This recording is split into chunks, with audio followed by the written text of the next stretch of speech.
How you doing today? My name is Matt Chewning. I'm the lead pastor and church planter of Netcast Church in the greater Boston area.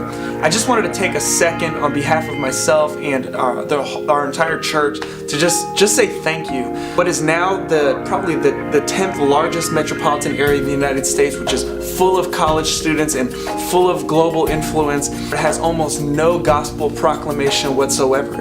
That said, when Beth and I decided that we were really being called to uproot ourselves and to move with our 4 children to plant Netcast Church, we really understood that there was no way that this thing was going to get off the ground unless Jesus stepped in and did an absolute miracle. Over the last 2 years, God has begun a movement here that really in this area of the United States hasn't been seen in probably a few hundred years. Just this past year, we baptized 70 people in one service, and we're growing like crazy.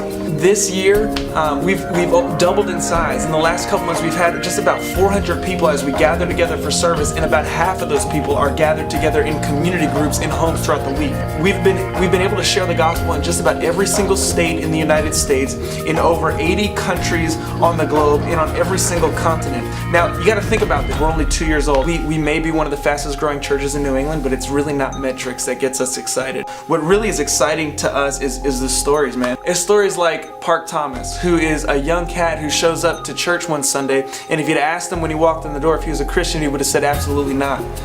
But he says the second the music began to play, God broke him immediately, and he saves him. It's stories like Adriana, whose fiance was murdered while she was pregnant. And so somebody invites her to church about 1.5 to 2 years later. And the second the scriptures were open and read, she couldn't stop weeping. We baptized her last year. It's those stories. It's the stories of people being molded into the image of Jesus. So forget all the numbers, forget all the statistics. It's stories. So look, we're young. We're 2 years old. We're a church plant. We're new. We don't have an overwhelming amount of people yet, or money really. I can't express how appreciative I am. It's because of your faithfulness, honestly, that Jesus will be worshiped in greater Boston. It's because of your faithfulness that more churches will be planted in the greater Boston area. It's because of your faithfulness that the sick will be healed, the blind will see, the lost will be found, and his sheep will hear his voice.